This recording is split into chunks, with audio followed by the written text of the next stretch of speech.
Fecha a porta, a janela.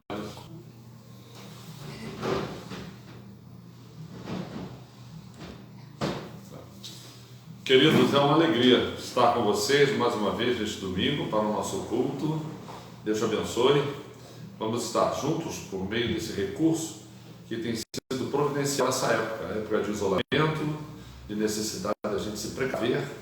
Ainda nos encontramos dentro daquelas normas que as autoridades de saúde sugerem que a gente, inclusive nós que somos igrejas, mantenhamos a nossa comunhão por esse recurso, né? Eu convido você a abrir a sua Bíblia na Carta aos Hebreus. Hoje nós vamos pregar sobre a Carta aos Hebreus. Então nós vamos fazer uma leitura inicial que está no capítulo 2, esses 4 versículos do capítulo 2, capítulo 2, 1 a 4. Nós todos aqui vamos ler juntos, porque é uma advertência, não é? A Carta aos Hebreus é uma carta muito bem organizada. O autor da carta, ele desenvolve bem a sua argumentação, e hoje nós vamos ver duas etapas dessa argumentação da Carta aos Hebreus. O culto hoje vai ser um estímulo a que você leia a sua Bíblia. Uma das coisas muito importantes na vida do crente é que a Bíblia seja lida. Não é? A gente é herdeiro da reforma. Foi um movimento que devolveu a Bíblia ao seu lugar de direito. A igreja passou a conferir-se pelo que a Bíblia diz, e não querer ter a Bíblia e interpretar a Bíblia do seu modo, do seu jeito, criando cânones, criando dogmas, criando leis. E não foi assim. Pelo contrário, a própria Bíblia diz que a igreja ela deve seguir o que a Bíblia diz. Lá em Atos dos Apóstolos, logo no começo da vida da igreja, está escrito que eles seguiam de perto a doutrina dos apóstolos. Então, a doutrina dos apóstolos está aqui nas Escrituras. E então a gente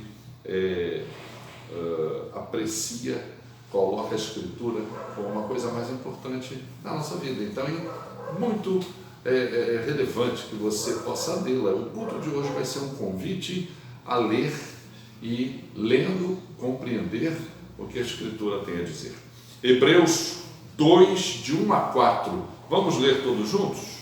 Esses 4 versículos é uma advertência que o autor de Hebreus dá. Entre uma argumentação e outra, o autor de Hebreus sempre para e faz uma advertência. Essa agora, capítulo 2, dos versículos 1 a 4, nós vamos ler juntos. Todo mundo pronto? Vamos lá? Por esta razão, importa que nos apeguemos com mais firmeza às verdades ouvidas, para que delas jamais nos desviemos. Se, pois, se tornou firme a palavra falada por meio de anjos, e toda transgressão ou desobediência recebeu justo castigo, como escaparemos nós, se negligenciarmos tão grande salvação, a qual, tendo sido anunciada inicialmente pelo Senhor, foi-nos depois confirmada pelos que a ouviram, dando Deus testemunho, juntamente com eles, por sinais, prodígios e vários milagres, e por distribuições do Espírito Santo, segundo a sua vontade. Amém. Não é uma palavra de advertência. A mensagem principal da Bíblia é a mensagem de salvação, tão grande salvação, que Deus testemunhou, não é? Apóstolos, profetas pregaram essa palavra, tanto no Antigo Testamento quanto no Novo. Deus distribuiu o seu Espírito, derramou o seu Espírito para que ele confirmasse naqueles que ouvem a verdade dessa palavra empenhada. E ele diz aqui que até anjos, não que anjos tenham pregado a palavra, mas anjos deram o seu recado, e até eles confirmam que a palavra de Deus nos salva, não é? Vamos orar nesse momento? Senhor, nós te agradecemos por este domingo. Ainda é um domingo em meio a uma pandemia, e nós agradecemos porque estamos aqui neste momento de culto, muitas igrejas, muitos pastores. Hoje é um dia de domingo, e a gente tem Senhor, caminhado em meio a esse tempo de provação e pedindo a Ti sabedoria, pedindo a Ti consolo, pedindo a Ti conforto para as pessoas que estão entristecidas pelas perdas, e nós Te pedimos também cura para aqueles que estão nos hospitais, ânimo para aqueles que estão em casa esperando. Continua abençoando os profissionais da saúde, eles que estão dando tudo de si. Falta de profissionais, às vezes falta remédio, às vezes se corre com oxigênio daqui para lá, e em meio a tudo isso a gente não deve, não pode ter um aproveitamento político da situação, nem para um lado nem para o outro. Então, Senhor, nós pedimos a Ti sabedoria, pedimos a Ti que Tu nos conduzas pela Tua misericórdia. Nós agradecemos, nós oramos, pedimos por esse culto, pelo decorrer dele, nós oramos e agradecemos em nome de Jesus. Amém. Vamos cantar o nosso tema hoje, nós já dissemos, é a Carta aos Hebreus. A Carta aos Hebreus, a temática dela é que Jesus é superior. Então nós vamos cantar hinos relacionados à pessoa de Jesus, à personalidade de Jesus. Vamos lá? Qual é o primeiro que vamos cantar? O YouTube está fora, tá?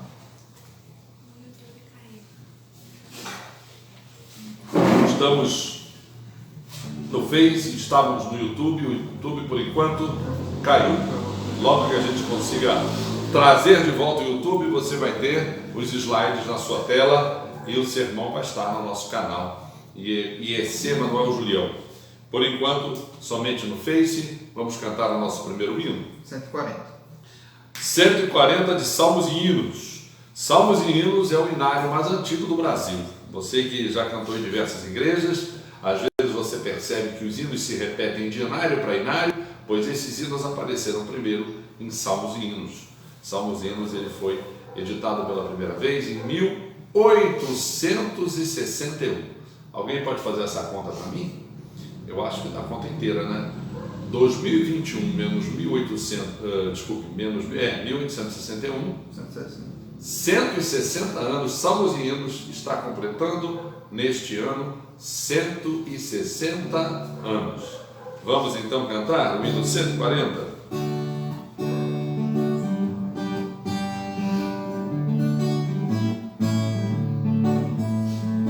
Quão bondoso amigo é Cristo, revelando seu amor, e nos manda que levemos aos seus pés a nossa dor. Falta o coração dorido, gozo, paz, consolação. É porque não confiamos toda ele em oração. Andas triste carregado de pesares e terror. A Jesus refúgio eterno, vai com fé até mal expor.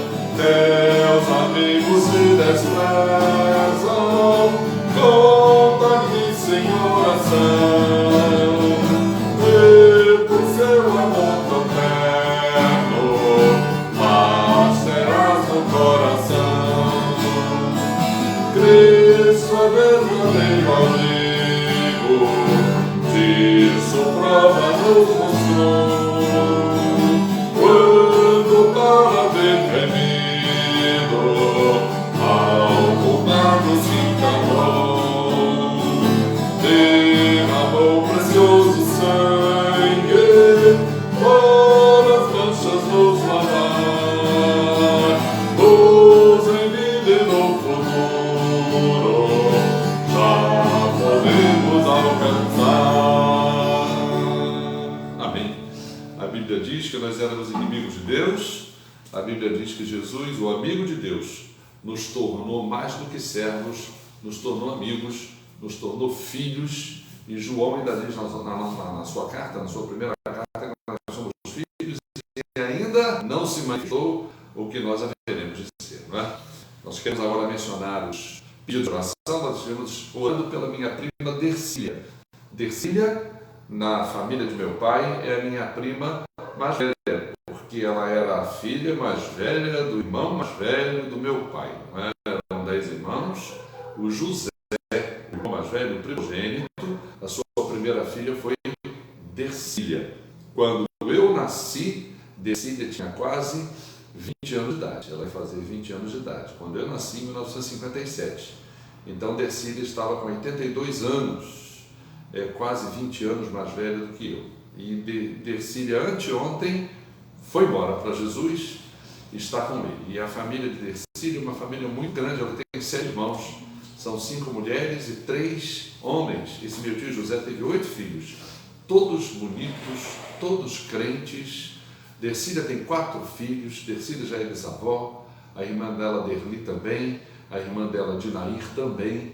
Então são assim primos. A minha família por parte de pai, a família por parte de mãe, são famílias numerosas, famílias grandes, famílias bonitas, não é? E nós queremos então pedir que você ore pelos familiares de Dercília, principalmente os filhos Cláudio, Lilian, Inês e Miguel, todos eles casados, todos eles com filhos, já com netos. E Dercília, eu creio que pelo menos 4 bisnetos Dercília tinha, se não mais. Então a gente quer que você peça a Deus pelo consolo, pelo conforto para essa família, para a minha família. Continuando a orar pela minha prima Ana Lúcia, que vai ainda fazer mais uma outra cirurgia. A primeira correu tudo bem, ela precisa fazer uma cirurgia bucal, entendeu? Vamos orar por ela, pela irmã dela, Vera, que também fez uma cirurgia e está em recuperação.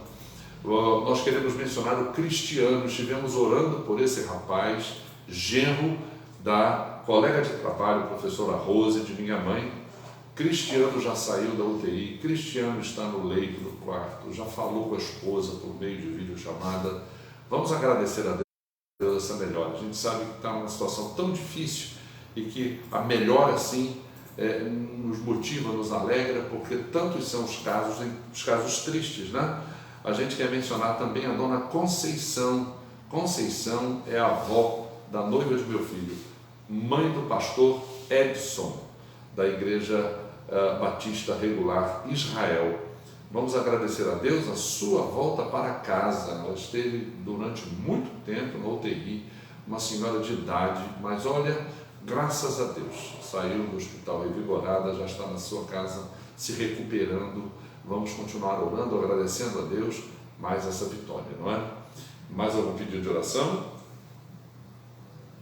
Você que está conosco no Face, anote. Ana Luísa está aqui, e à medida que a gente for recebendo, não é, esses pedidos, a gente então vai aqui orando, tá? Esses pedidos que eu mencionei aqui, essas pessoas que eu falei, vou pedir à irmã Regina para orar nesse instante, agradecendo a Deus e dando também, intercedendo por essas famílias nesse momento que eu mencionei aqui, né, nesse momento de perda.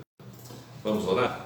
Senhor Deus Pai, nós te agradecemos mais uma vez porque estamos na Tua presença, diante da Tua palavra, para obter a Tua comunhão, o Teu auxílio, o Teu ensinamento, Senhor.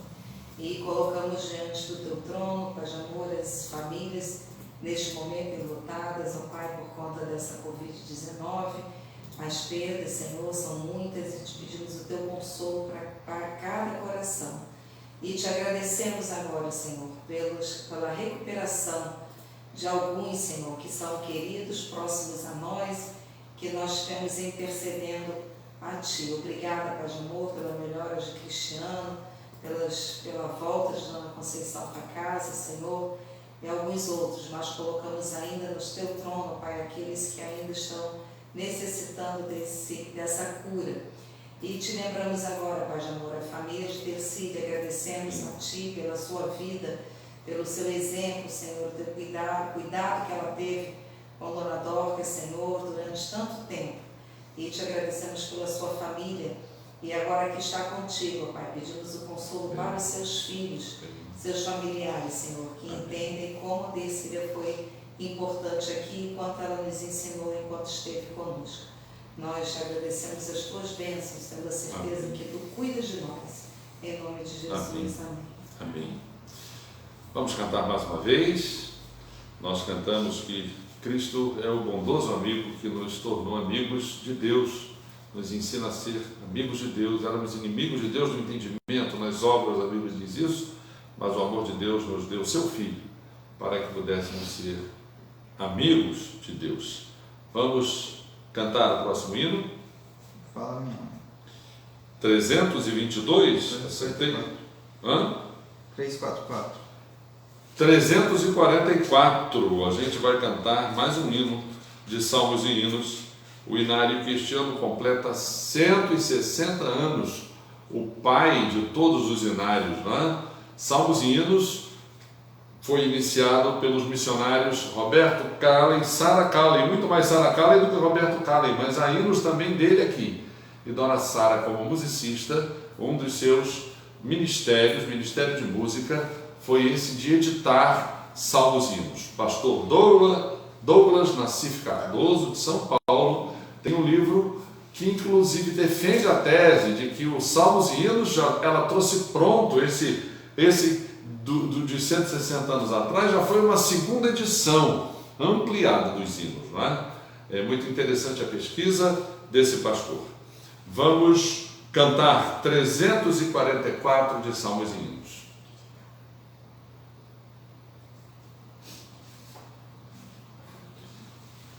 Fala minha alma, ó Cristo.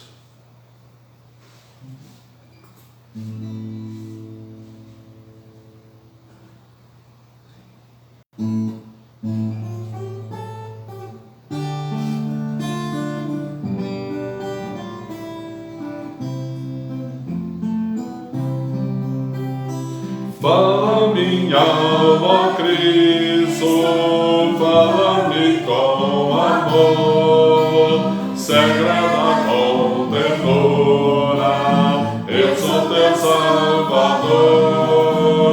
Faze-me bem disposto para te obedecer, sempre louvar teu nome e dedicar-te o ser. Faze-me ouvir bem manso, bem suave murmurar, na cruz verter meu sangue para te libertar.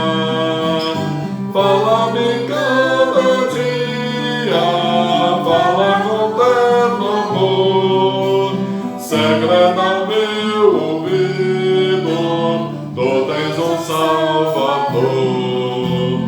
Fala-me sempre, ó Cristo, dá-me orientação, concede-me alegria e gozo em oração. Faze-me consagrado, muito pronto a trabalhar, para do reino eterno a vida abreviar.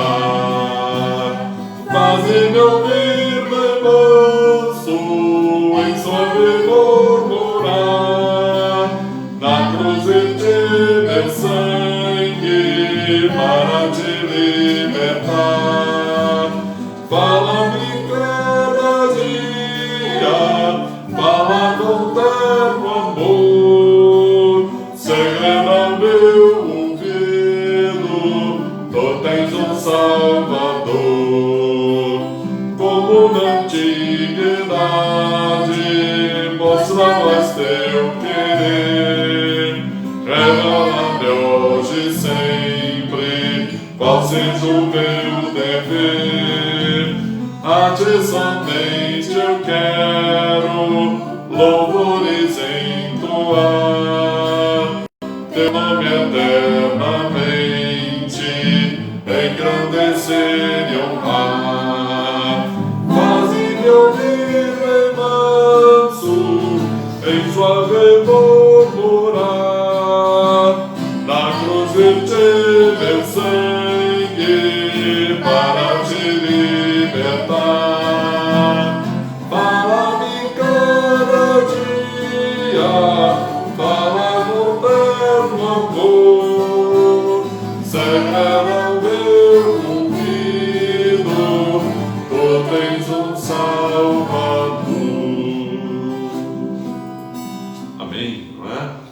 É interessante o poético, né, desse hino. Ele diz que lá no íntimo da gente, não é?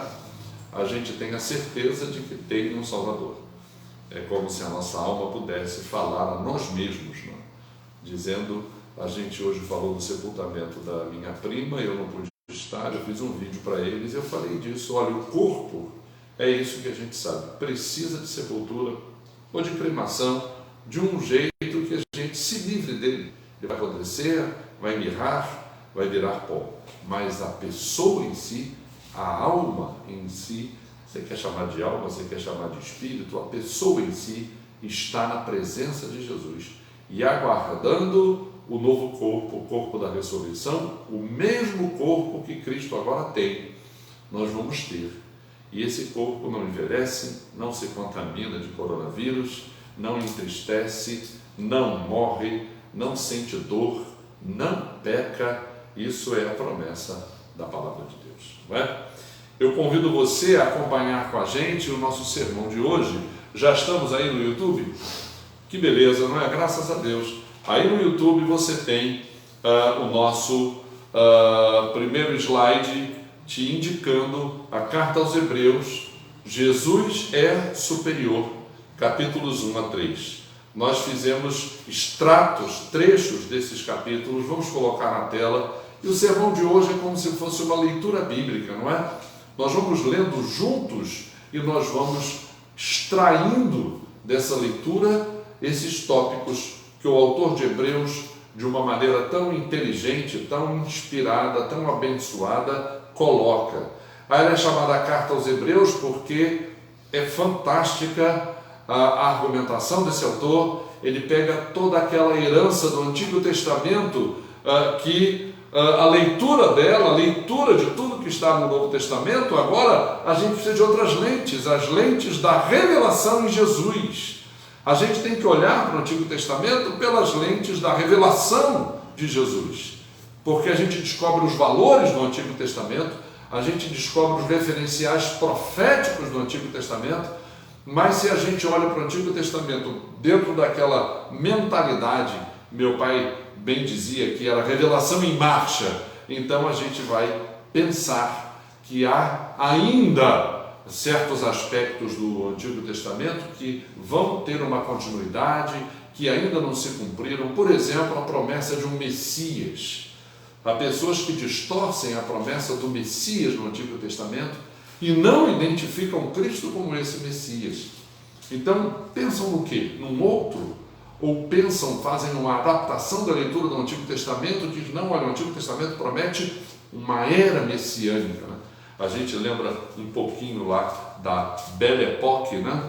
A Belle Époque na arte coincidiu com uma expectativa no mundo, surgiam os avanços científicos, a Revolução Industrial e aquelas coisas, então se achava que o mundo ia caminhar numa direção onde tudo ia ficar assim muito bom para todo mundo, os problemas iam se resolver, porque todos testemunhavam um avanço. A Primeira Guerra Mundial, na virada do século, acabou com essa impressão positiva que havia, essa ilusão. Então essa era messiânica, ela não existe. Existe a personalidade de Jesus. Por isso que o autor de Hebreus escreve essa carta, para chamar a atenção, para que se faça uma leitura certa do Antigo Testamento. Vamos então iniciar? Primeira coisa que ele diz, Hebreus 1, de 1 a 3, ele começa dizendo, havendo Deus outrora falado muitas vezes e de muitas maneiras. O Antigo Testamento mostra Deus falando, não é? O personagem principal do Antigo Testamento é Deus. Primeiro versículo da Bíblia, você começa, no princípio Deus. E Deus fala com Abraão, e Deus procura os profetas, e Deus chama Moisés, e Deus conversa com Josué. Você fica pensando, rapaz, mas será que é louco o sujeito que escreve esse texto? Porque ele coloca esse personagem todo o tempo falando, todo o tempo chamando, todo o tempo então era Deus outrora, no passado, falando muitas vezes e de muitas maneiras. Não há como você dizer que isso não é verdadeiro, não há como você dizer que Deus ele não falou muitas vezes, ele não falou de muitas maneiras. O apóstolo Paulo diz que, ali na carta aos Romanos, eu gosto de mencionar esse texto, porque ele diz que os atributos de Deus, a divindade dele e o poder dele claramente se reconhecem. E aqui Deus, ele está falando muitas vezes e de muitas maneiras. E o autor, ele começa dizendo, Deus, o autor falado muitas vezes e de muitas maneiras aos pais, aos antepassados, pelos profetas. Nestes últimos dias nos falou pelo Filho. Então o autor de Hebreus vai introduzir a pessoa de Jesus, dizendo que Deus agora fala por Jesus. E a fala por Jesus é a fala definitiva. É a última fala. É a revelação total. João diz que o unigênito que está no seio do Pai é quem revela o Pai. Então Jesus é o verbo que se fez carne. O autor de Hebreus vai dizer, olha, Deus nos falou agora pelo Filho. Por que são os últimos dias? São os últimos dias porque são os dias mais perto de nós, mas são os últimos dias porque, olha, não tem a agenda de Deus, a contagem de Deus, o tempo de Deus está no final, está terminando. Não é só por causa dos mísseis nucleares, né, que existe um relógio, né? Com Trump, o relógio estava mais perto da meia-noite, mais perto de uma guerra atômica. Com Biden, o relógio voltou para 15 minutos, não é? Mas agora, na semana retrasada, eles estavam dizendo que os Estados Unidos pousou lá num daqueles países bem ao norte, se eu não me engano, Bélgica, Noruega, um daqueles países lá, um dos bombardeiros deles, os super bombardeiros dos Estados Unidos, que carregam mísseis. Ele nunca tinha feito isso, então alarmou a Rússia já está falando em reedição da Guerra Fria, e existe um relógio que fica mexendo com os ponteiros, mas esse é o relógio do pessoal daqui de baixo, com medo do potencial nuclear que existe nas nações, que pode dar cabo do planeta, né? Mandamos agora uma maquininha para Marte e ele vê Marte é inóspito. Marte não tem vida, pois a Terra pode virar um planeta como Marte, queimado, acabado, sem vida, por causa dos botões que o homem apertar. Esse é o poder do ser humano. Mas esses últimos dias, esse tempo que a Bíblia fala, é o tempo de Deus. E Deus é soberano. Nesses últimos dias, perto, próximo do final dos dias, nos falou pelo Filho, a quem constituiu herdeiro de todas as coisas e pelo qual também fez o universo. Jesus uma vez disse que ele não pode fazer nada, lá em João está escrito, senão aquilo que vira o Pai fazer. Em outra oportunidade, Jesus falou, tudo que o Pai tem é meu. Jesus é herdeiro de tudo que Deus tem, herdeiro de tudo que Deus é, porque Jesus Cristo, o Filho, é Deus, o Pai também é Deus. E ele diz aqui, pelo qual Jesus, Deus fez o universo. Esse texto é interessante porque identifica o Filho com o Pai. Ele, Jesus, é o resplendor. Se você tinha dúvida de que essa afirmativa de que Deus constituiu o Filho herdeiro sobre todas as coisas, pelo qual fez o universo, se você acha que essas duas afirmações não emprestam ou definem Jesus com a mesma identidade do Pai, veja o trecho seguinte. Ele, Jesus, que é o resplendor da glória e a expressão exata do seu ser. Jesus é o resplendor da glória de Deus. Jesus é a expressão exata de Deus. Depois de ter feito a purificação dos pecados, assentou-se à direita da majestade nas alturas. Deus não poderia fazer, Deus em todo o seu poder não poderia fazer a purificação dos pecados. Nós ficaríamos eternamente no nosso pecado, ficaríamos eternamente separados de Deus, eternamente fora do jardim, né? Eu uma vez estava lendo a história do Saramago, né? Que ele faz uma biografia de Caim. Eu pensei numa biografia de Abel, ao inverso, né? Porque Abel é aquele que sentia saudade do jardim, lembrando que lá dentro ficou a árvore da vida. Então, os crentes são esses que sentem saudade da árvore da vida. E quem é Jesus? Aquele que se fez carne, Deus se fez homem para purificar dos pecados e nos devolver o acesso a esse jardim, o acesso a essa árvore da vida, né? Então aqui Jesus assentou-se, fez, completou a purificação dos nossos pecados e está à direita de Deus nas alturas, não é? Quem é esse Jesus? Depois dessa introdução, o autor de Hebreus ele vai ainda detalhar mais Jesus, principalmente para um auditório judaico. Por isso que é chamada a carta aos Hebreus. Era necessário e ainda é necessário que os hebreus, herdeiros de toda essa herança, de toda essa cultura, de toda essa visão do Antigo Testamento, possam enxergar em Jesus o cumprimento profético de tudo que o Antigo Testamento representa. A gente não pode ficar num anacronismo. O que é um anacronismo? Você tentar agora, no tempo presente, voltar para o passado, sem que seja possível voltar inteiramente, então você traz o passado para cá e você então inverte, revisa, quer reviver. Não é isso. Nós temos que ter continuidade, temos que entender a continuidade de Deus na sua providência, na sua revelação e no seu processo de salvação e caminhando para o cumprimento da história da salvação, o cumprimento dos tempos, a segunda vinda de Cristo. Quem é esse Jesus? Jesus é superior aos anjos. Os hebreus davam muita importância aos anjos, porque em diversos trechos das Escrituras os anjos deram recados, não é? Mas você tem que entender os anjos do ponto de vista das Escrituras. É necessário entender os anjos do ponto de vista dos próprios anjos. Algumas pessoas dão tanta importância aos anjos que aí, daqui a pouco você quer colocá-los numa posição que não é a deles. É interessante o anúncio do nascimento de Sansão.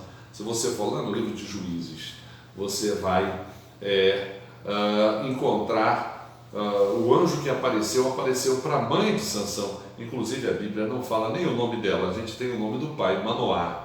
E ela chegou em casa contando a visão que tinha tido. Um anjo apareceu para ela e Manoá, puxa, caramba, por que ele não aparece para mim? Eu gostaria tanto. Aí lá na frente, Manoá está no campo, o anjo aparece. Manoá, vim bater um papo com você, já que você falou com a tua esposa e queria uma conversa, estamos aí. Aí Manoá ficou com medo. Manoá, interessante, né? Interessante a preferência do anjo em procurar as mulheres são sempre assim, mais prevenidas, têm um controle maior da situação. Os homens são assim meio assustados, né? Então ele procurou, deram um recado e a mulher entendeu. Claro, a mulher comentou com o marido, poxa, quando o anjo apareceu com o marido, o Manoá não sabia o que dizer. Depois ele falou, mulher, eu acho que eu vou morrer. Eu vi o anjo, calma menino, calma Manoá, calma, fica calma, rapaz. Tu acha que o anjo ele apareceu, você vai morrer, vai infartar? Que isso, só porque viu o anjo, rapaz. Tu acha que o anjo veio aqui para isso?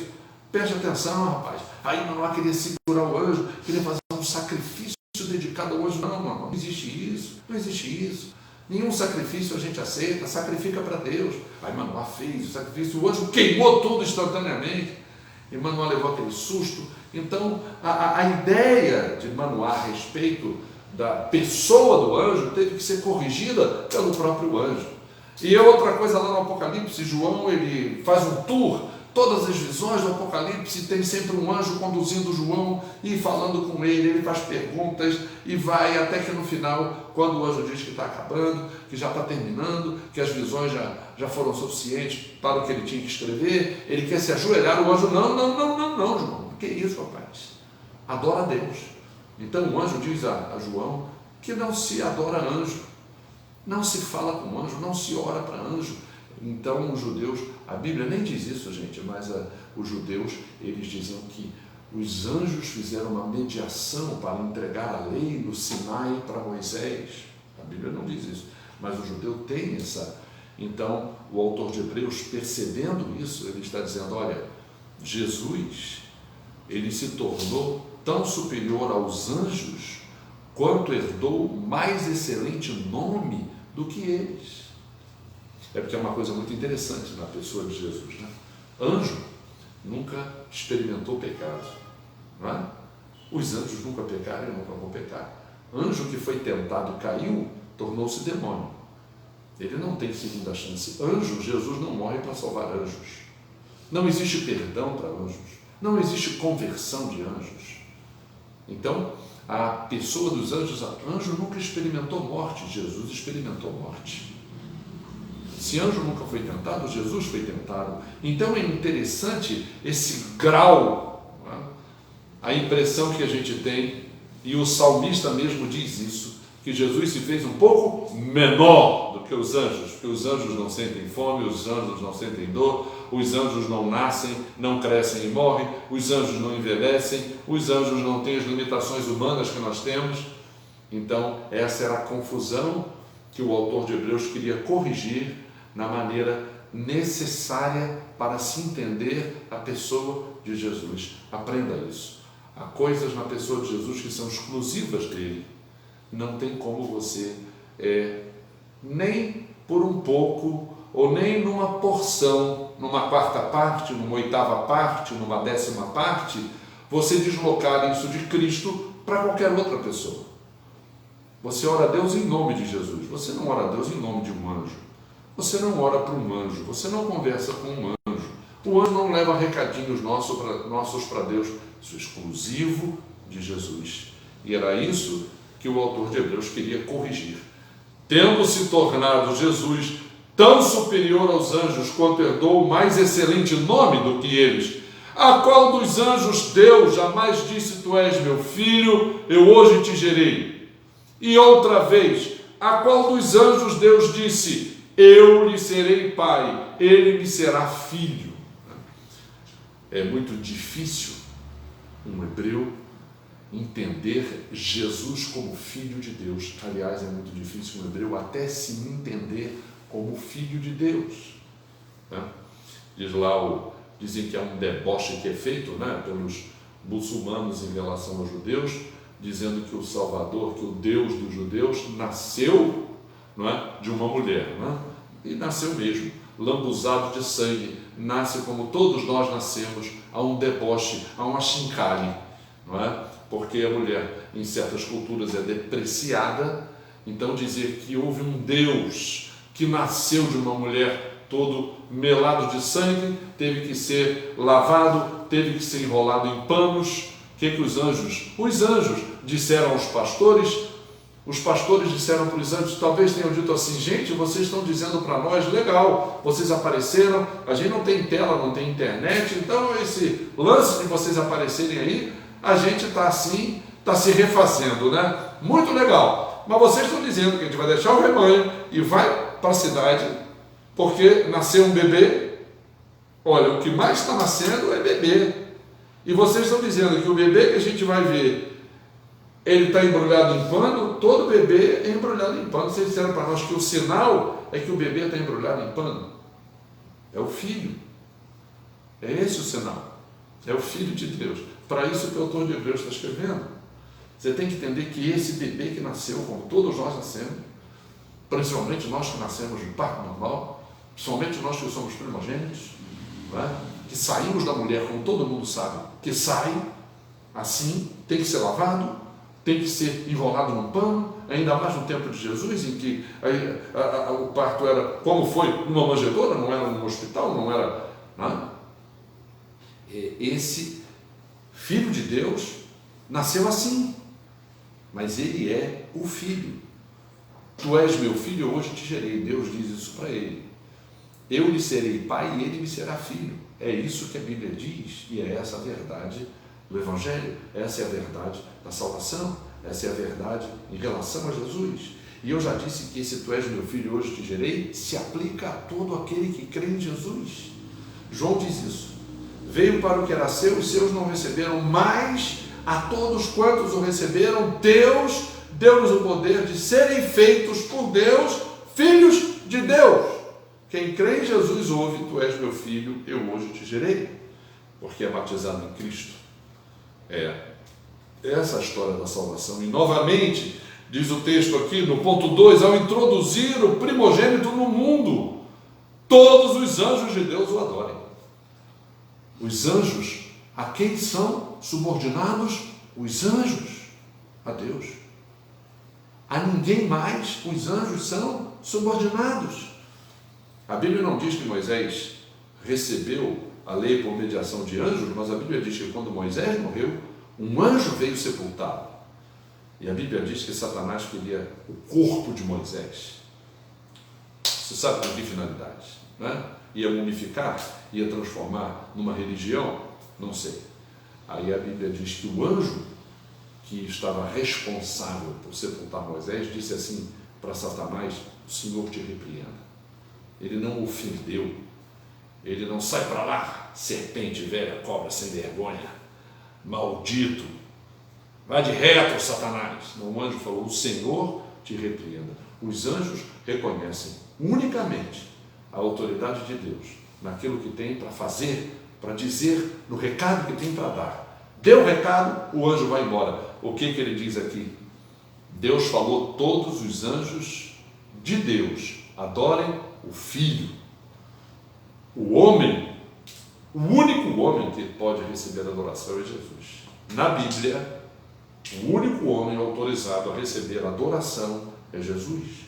Nenhum outro homem, nenhuma outra mulher, nenhum outro anjo, como aquele anjo do Apocalipse ensinou a João: adora a Deus. Mas aqui o texto de Hebreus diz: os filhos, todos os anjos de Deus adorem o primogênito, porque ele é meu filho, eu o gerei. Ainda quanto aos anjos, o que a Bíblia diz? Aos seus anjos faz ventos e a seus ministros labareda de fogo. Ou seja, os anjos, eles são, desculpe usar a expressão, pau mandado. Eles fazem exatamente o que Deus manda, daqui para lá, de lá para cá, e vão, não vão, parou, não é? A Bíblia diz que quando houve aquela desobediência de Davi e houve aquela praga, havia um anjo com a espada desembainhada que Davi viu, e Deus disse ao anjo: chega, embainha a espada, guarda a espada, acabou. A gente queria assim, né, com respeito ao coronavírus, né? Que a gente pudesse amanhecer um dia, a gente percebesse: gente, o que está acontecendo? Não, as mortes estão caindo, parou a contaminação. É a vacina? Sim, mas é mais do que a vacina. A gente quer um dia assim, um dia que a gente possa sair na rua, a gente sai na rua, nem agora. Sair na rua é algo assim tão precioso. Puxa, eu queria ir ali, eu queria colar, eu queria passear, eu queria ir na casa do meu amigo, eu queria respirar. Não, mas eu não posso nem respirar. Se tiver gente ali, eu não posso respirar. Se tiver gente ali, eu não posso entrar. Eu tenho que botar 2 máscaras, eu tenho que passar o álcool. Coisas simples. O oxigênio. A gente agora está em briga com o oxigênio. Então, esse texto diz isso, que Cristo Jesus não é um pau mandado de Deus. Ele faz sim a vontade de Deus, mas os anjos são subordinados a Deus. Jesus é o Filho de Deus, é o Filho. A relação é totalmente diferente, muito superior. O que Deus diz acerca do Filho nesse slide: santificado seja o nome do Filho. O nome de Cristo é santificado. Acerca do Filho: o teu trono, ó Deus, é para todo sempre. O trono de Cristo é um trono eterno. Cetro de equidade é o cetro do teu reino. O trono é de Cristo. Cristo é o rei.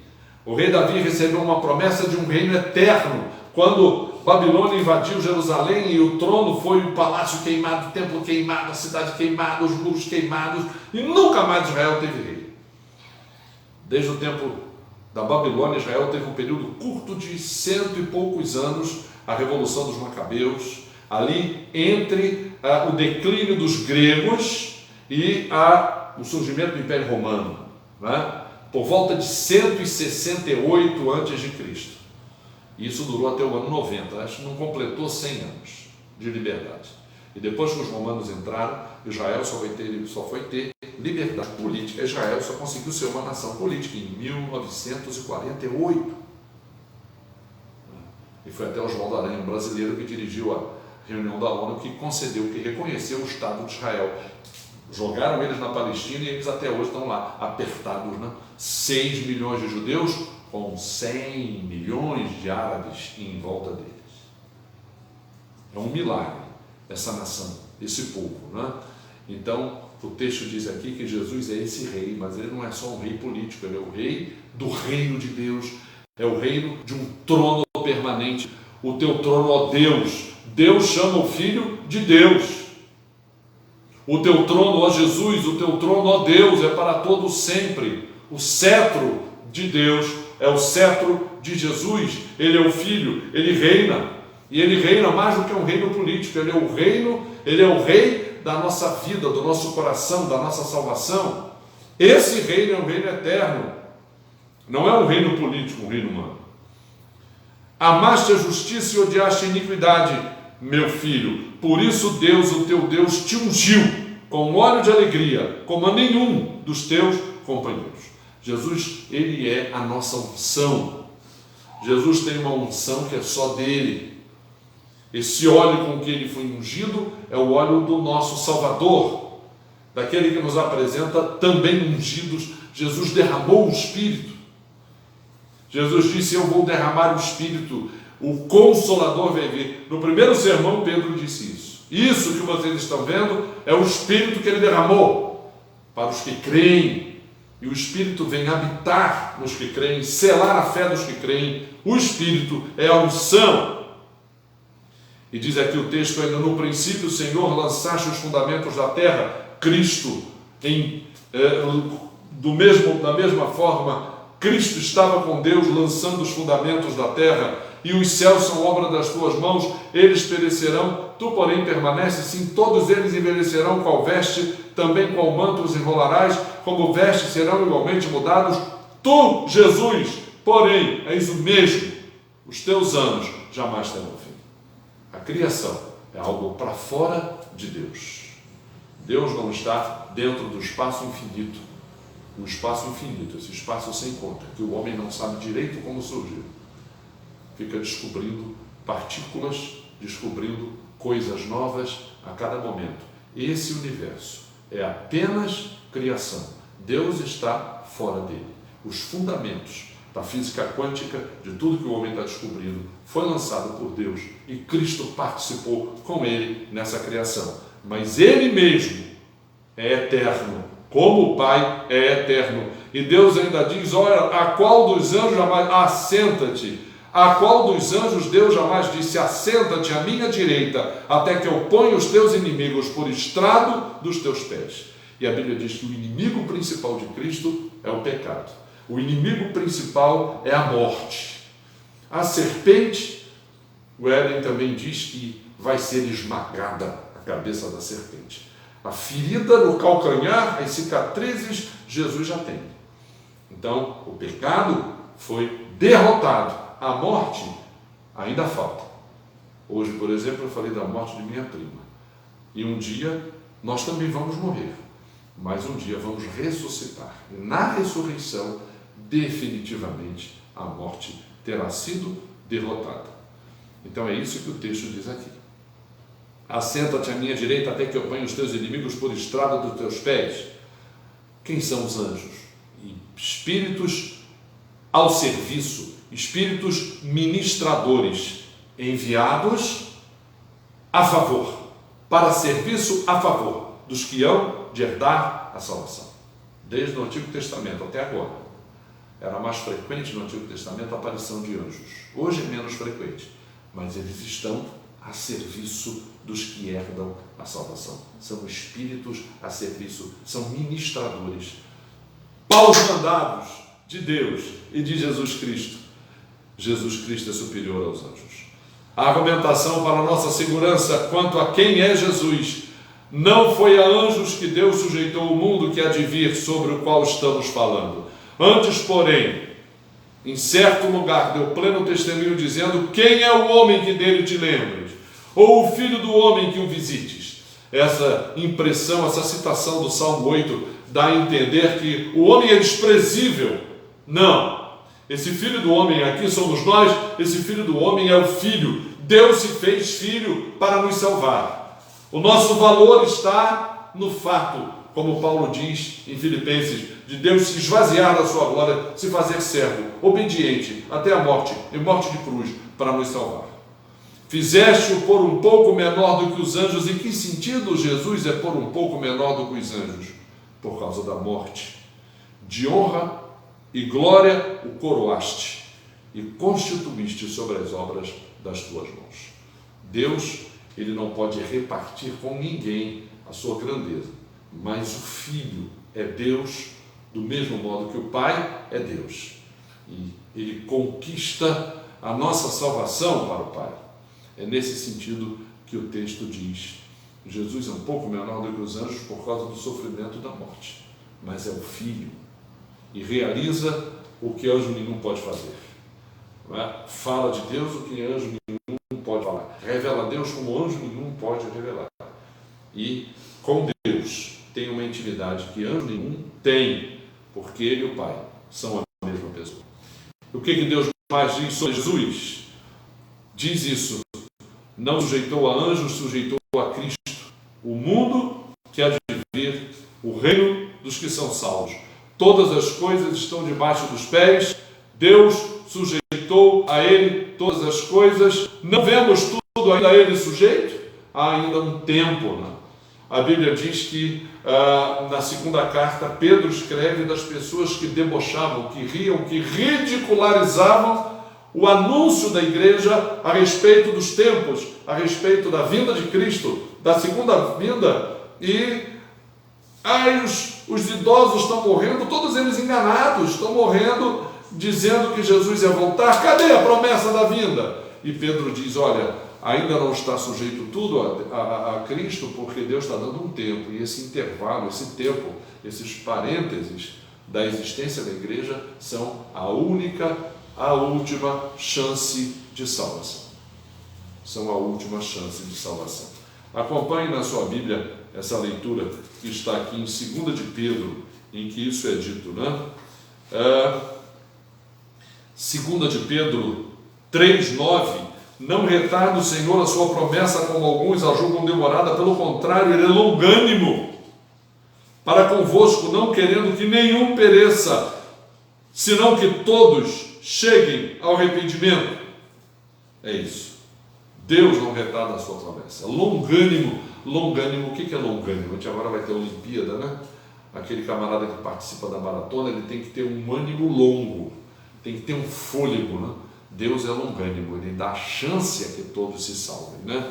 Que mais? O que Deus diz ainda a respeito de Jesus? Vemos, todavia, aquele que por um pouco, tendo sido feito menor do que os anjos, Jesus, ele esclarece, por causa do sofrimento da morte. Vemos Jesus, foi feito sim, um pouco menor do que os anjos por causa da morte, mas foi coroado de glória e de honra, para que pela graça de Deus provasse a morte por todo o homem. Esse é Jesus. Ele foi feito por um pouco menor do que os anjos, porque os anjos não morrem, mas ele experimentou a morte, não pecou, experimentou a ressurreição, e pela graça de Deus ele provou a morte em nosso lugar. Nós somos resgatados da morte porque Jesus provou a morte, assumiu a nossa morte, assumiu o nosso pecado, ressuscitou. Então nós assumimos a ressurreição de Jesus, nós assumimos a santidade de Jesus. Porque convinha que aquele por cuja causa e por quem todas as coisas existem, Jesus, conduzindo muitos filhos à glória, aperfeiçoasse por meio de sofrimentos o autor da salvação deles. Esse texto define bem. Convinha, o que foi conveniente em Deus, na sua providência e no seu amor, que aquele por cuja causa e por quem todas as coisas existem, conduzindo muitos filhos à glória, os que são salvos, aperfeiçoar-se por meio de sofrimentos o autor da salvação deles, que é Jesus. Visto, pois, que os filhos têm participação comum de carne e sangue, destes também Jesus igualmente participou, para que por sua morte Jesus destruísse aquele que tem o poder da morte, a saber, o diabo, e livrasse todos que pelo pavor da morte estavam sujeitos à escravidão por toda a vida. Jesus participou da morte para que destruísse a morte, destruísse o seu poder, destruísse e vencesse Satanás, livrasse do pavor da morte os que estavam sujeitos à escravidão do pecado. Você tem medo da morte? Não adianta. Tendo ou não tendo medo da morte, é certa, ainda mais nessa situação que a gente está, nessa circunstância que a gente está. Quantas histórias de morte a gente já tem? Do esposo que está internado sem saber que a esposa está também, não é? Da filha, a gente falou da menina crente, Não é só porque não é crente ou porque não crê em Deus, não. Crente de 21 anos, recém-casado. Nem sabia que o pai estava internado. E o pai não sabia que a filha estava internada. Na semana anterior tinham feito na igreja uma reunião de aniversário, a igreja com as pessoas distantes. Estava aglomerado, não. Todos com máscara. Ela e o pai, embora fossem na mesma família, se abraçaram com máscara. Pois o pai morreu sem a filha saber que estava internada. 2 dias depois a filha morreu sem saber que o pai tinha morrido. Quantas histórias assim? Não adianta você ter medo da morte. Mas a Bíblia diz que a gente tem pavor. Agora não tem. Se a nossa fé estiver em Jesus, porque a Bíblia diz que Jesus destruiu o poder da morte. Mais do que a morte física, a morte espiritual, a eterna separação de Deus. Jesus destruiu. E esse texto diz assim: evidentemente Jesus não socorre a anjos, gente, anjo não precisa de salvação. Ele socorre a homens, a descendência de Abraão. Convinha que em todas as coisas Jesus se tornasse semelhante a nós. Você quando for tentado, eu quando sou tentado, Jesus foi tentado. Como Jesus reagiu quando foi tentado? Ele venceu, então eu preciso vencer como ele venceu. Você precisa vencer como Jesus venceu. Convinha que em todas as coisas se tornasse semelhante aos irmãos, para ser misericordioso e fiel sumo sacerdote nas coisas referentes a Deus. Jesus chamou sumo sacerdote, Deus chamou sumo sacerdote no Antigo Testamento, mas eram homens como são hoje os pastores, como eu, pecadores. Mas Jesus é fiel sumo sacerdote em tudo, nos representa diante de Deus e experimentou tudo que um ser humano experimenta, menos o pecado. Por isso santifica. Por isso o seu sangue nos purifica de todo pecado. Então ele é fiel sumo sacerdote nas coisas referentes a Deus para fazer propiciação pelo pecado do povo. Propiciação significa a única coisa que Deus aceita no lugar da ira dele, no lugar da condenação, no lugar do juízo. Há uma dívida a ser paga, só há uma coisa que Deus aceita como propiciação, como preço, como paga, nesse abismo que existe entre ele e nós. Algo tem que preencher, e é Jesus. Naquilo que ele mesmo sofreu, Jesus, tendo sido tentado, Jesus é poderoso para socorrer os que são tentados. Interessante, né? Se chega um pecador para Deus, Deus não vira as costas ou não joga na cara dele toda a sua sujeira. Deus chama Jesus e diz: esse aí pagou o preço do seu pecado. Ele nunca pecou. E ele pode purificar, ele pode santificar, ele pode perdoar, ele pode te lavar, o lavar regenerador do Espírito Santo. É isso que o texto ensina. Jesus é superior a Moisés. Moisés é mais do que o Marvel, né? Ele é o super-herói da tradição judaica, ele é o super-herói do judaísmo, né? Libertador do Egito, profeta, o primeiro profeta, legislador, aquele que concebeu o templo, concebeu o tabernáculo no deserto, mas concebeu o templo, é considerado aquele que mediou a lei, quase que o autor da lei. Jesus é superior a ele. Por isso, santos irmãos que participais da vocação celestial, considerai atentamente o apóstolo. O único apóstolo é Jesus, o sumo sacerdote da nossa confissão de fé, Jesus, o qual é fiel àquele que o constituiu, Deus, como também está aí, Moisés foi fiel, sem dúvida, ele é tudo isso que a gente disse. Porém, Jesus, todavia, é considerado digno de tanto maior glória do que Moisés, quanto maior honra do que a casa tem aquele que a estabeleceu. Moisés, na casa de Deus, foi fiel, mas quem estabeleceu a casa é mais do que Moisés, que pertencia à casa. Quem estabeleceu a casa é Deus. Quem estabelece o trono, o reino, é Jesus. Toda a casa é estabelecida por alguém, mas aquele que estabeleceu todas as coisas é Deus. Moisés era fiel em toda a casa de Deus, como servo, para testemunho das coisas que haviam de ser anunciadas. O principal anúncio de Moisés foi Jesus. A principal tipologia da vida de Moisés é a profecia viva que ele representou para a vida de Cristo. Paulo diz que o fim da lei é Cristo. para que haja justificação pela fé, para a justiça de todo aquele que crê. Então a Bíblia diz que Moisés foi fiel como servo para testemunho das coisas que haviam de ser anunciadas. O Evangelho foi previamente anunciado no Antigo Testamento. Paulo diz isso na carta aos Romanos claramente. Latente na lei de Moisés, o Evangelho, a necessidade do Evangelho, a necessidade da morte. Todos os sacrifícios do Antigo Testamento eram profecias para o sacrifício de Cristo. Moisés era servo fiel na casa, Cristo, porém, como filho em sua casa. A casa é de Cristo. Ele é o Filho de Deus. Moisés é servo fiel, Jesus é filho na sua casa. A qual casa somos nós, se guardamos firmes até o fim a ousadia e a exultação da esperança. Fantástico isso na Bíblia. O apóstolo Paulo fala na carta aos Efésios que nós somos edificados, casa espiritual onde Deus habita. A Trindade habita em nós. A gente não poderia ter em nós ninguém se não fôssemos lavados pelo sangue de Cristo. Se esse templo, se o templo que é você que crê, não estivesse santificado, por isso vem aquelas regras de santidade lá no Sinai, por isso que Moisés estabeleceu as regras de santidade para o tabernáculo, por isso que havia regras de santidade dentro do templo, mas a Bíblia diz que quando Jesus morreu, o véu se rasgou, acabou.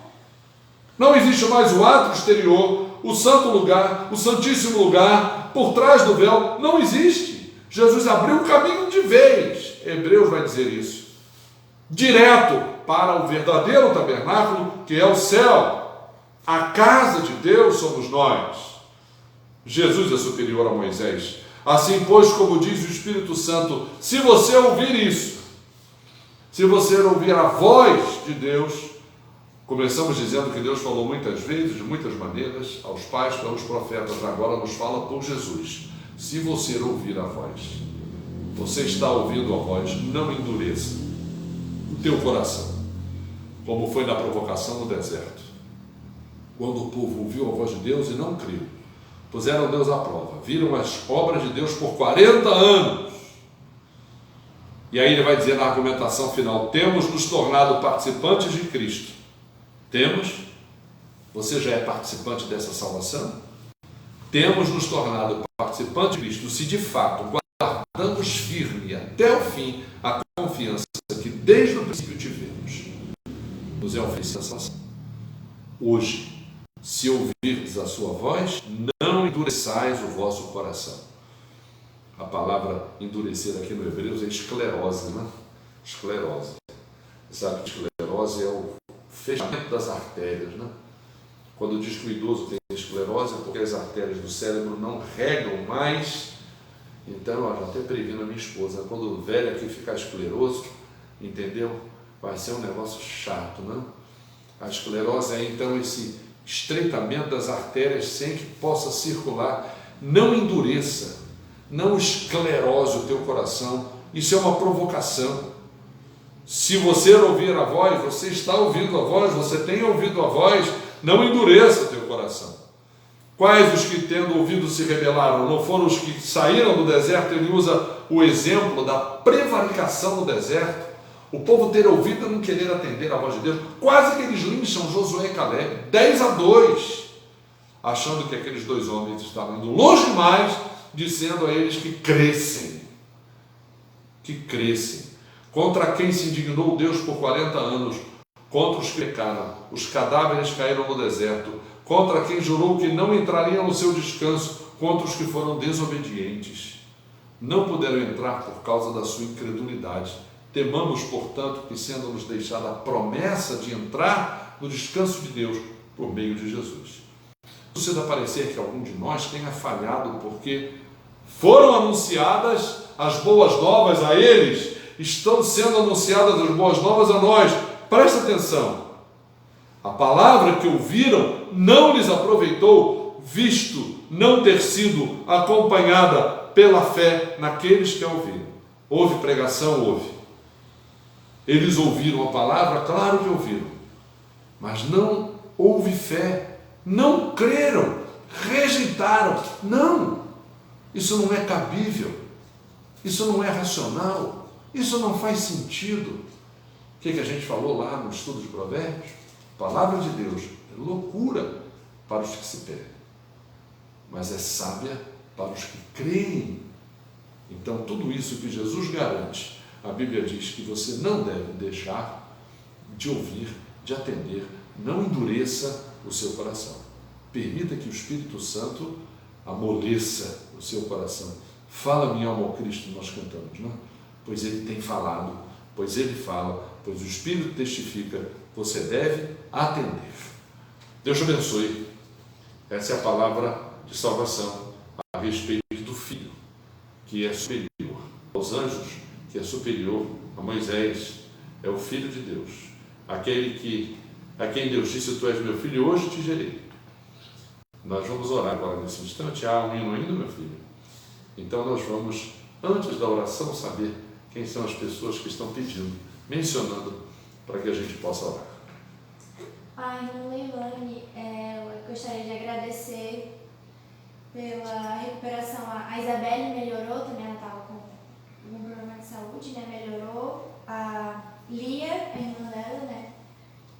E do Léo, e também ela disse que o pai dela foi vacinado. Aleluia, né? Glória a Deus. Gilberto, pai da Leilane, pai da Liliane, que estava com Covid hospitalizada. Vamos agradecer a Deus a recuperação da irmã de Leilane, do cunhado, da Isabela, não é? O Léo é o cunhado, não é? E agradecer a vacinação do pai. Que bênção, não é? E ela também está pedindo para que a gente ore pelo Alexandre, é esposo de uma amiga dela, de uma professora, amiga dela. Ele está bem grave o caso dele, então vamos orar por ele, está internado. Mais um caso, o Alexandre, amigo de Leilane, vamos orar. Nós sabemos também que o pastor Milvani perdeu a sua mãe por causa do Covid. Vamos pedir o consolo de Deus para a vida do pastor Milvani, da Igreja Intensidade do Leão, aqui na cidade. E também por amigos de Belém, ela disse Rita e Reinaldo, eles perderam o pai e a mãe, logo em seguida. Rita e Reinaldo são amigos de Leilane. Leilane, sua mãe mora em Belém do Pará. E ela está dizendo que amigos dela perderam os pais. Infelizmente, essa não é a primeira história desse tipo, né? A gente tem visto isso com muita frequência. É um tempo de alarme, é um tempo de dor, de tristeza, mas nós aqui, nesse momento, vamos estar orando por essas pessoas e vamos estar pedindo a Deus a misericórdia dele, né? Senhor, nós agradecemos por esses momentos aqui presentes em Tua presença e queremos colocar diante de Ti essas vidas que nós mencionamos aqui, esses amigos de Leilane que perderam os pais, quanto sofrimento, assim como minha família hoje, que perdeu a mãe, avó, bisavó, tia, enfim. E nós queremos também agradecer as pessoas que estão se recuperando, pedir por esse rapaz que ela mencionou, que também está internado e em estado que inspira cuidados. Entregamos nas Tuas mãos. O Cristiano estava assim, está melhor, e nós então intercedemos em favor dele.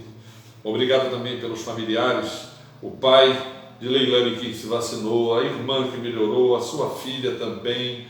Nós agradecemos a Ti e Te pedimos, Senhor, que Tu continues minorando esse sofrimento que o povo brasileiro enfrenta, que as demais nações enfrentam. A gente fica pensando nos países mais pobres e a gente fica pensando, Senhor, na doença que existe no mundo, antes mesmo do Covid surgir, agora durante a pandemia e depois da pandemia. A humanidade continuará doente, não dividindo direito, Senhor, repartindo direito os bens, continua atacando o meio ambiente, continua dividindo de maneira errada a renda e guerras.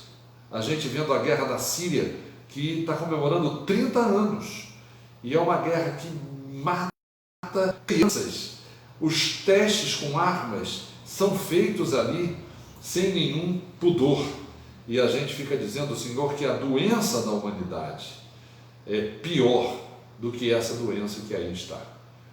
Nós então Te pedimos, Senhor, que essa cura que a gente conhece, que é a cura por meio do Evangelho, por meio da aceitação da Palavra de Deus, Nós aprendemos hoje, Senhor, que o Filho de Deus revela o amor de Deus, que nós como igreja possamos desafiar as pessoas a entender isso, a compreender isso, dizendo que falta pouco tempo para que as oportunidades possam cessar.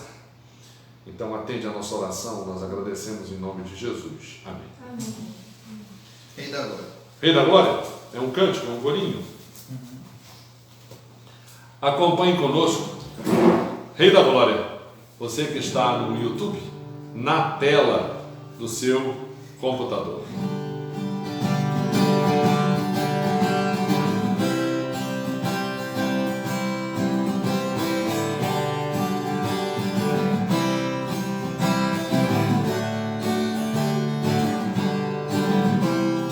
Todo o poder te foi dado no céu e na terra.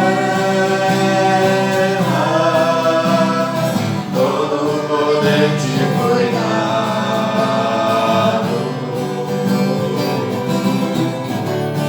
Deus, o Pai, te exaltou sobre todas as coisas. Deus, o Pai, te exaltou, manifestando em carne, justificando em espírito, visto dos anjos, pregando gentios, perdoando o mundo e recebido na glória.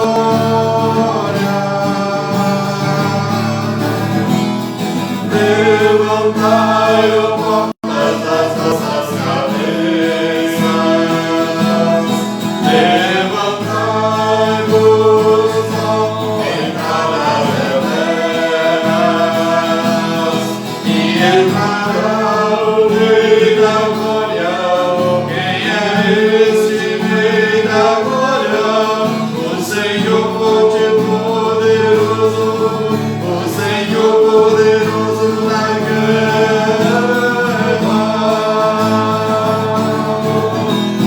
Levantai, ó portas das nossas cabeças. Levantai-vos, ó entradas eternas, e entrará o Rei da Glória. Quem é este Rei da Glória?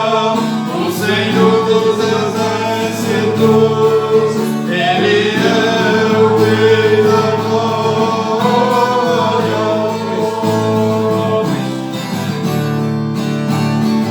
Todo o poder te foi dado no céu e na terra. Todo o poder te foi dado.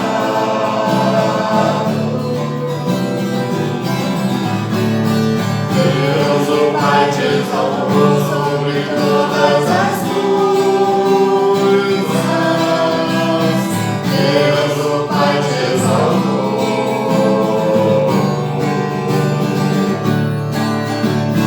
manifestado em carne, justificado em espírito, visto dos anjos, pregado gentios, perdoando o mundo e recebido na glória. Levantai, ó portas das nossas cabeças.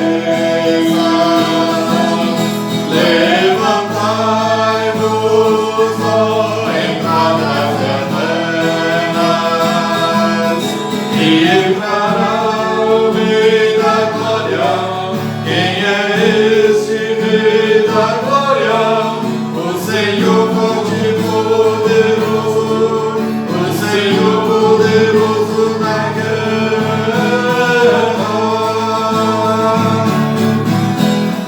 Levantai, ó portas das nossas cabeças.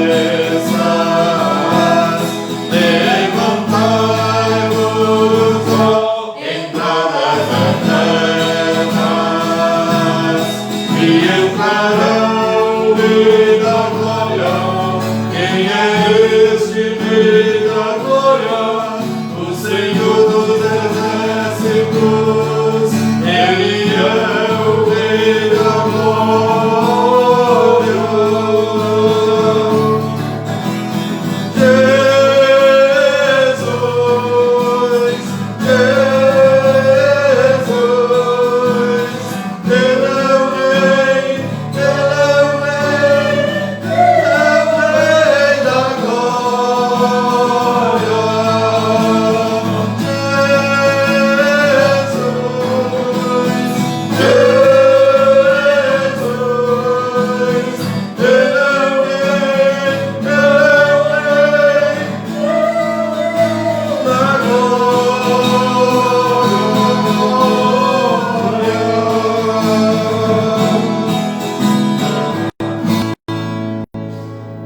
Ele é o Rei da Glória, amém. Que você tenha essa certeza e que você entenda que os portais eternos já se abriram e nessa procissão eu estou incluído. Nós aqui estamos incluídos. Você precisa estar incluído. Deus abençoe. A gente se encontra na terça-feira, depois de amanhã, para o estudo 6 de Provérbios. Um abraço. 19 horas, hora de Brasília. Aliás, hora daqui, né? 21 horas, hora de Brasília.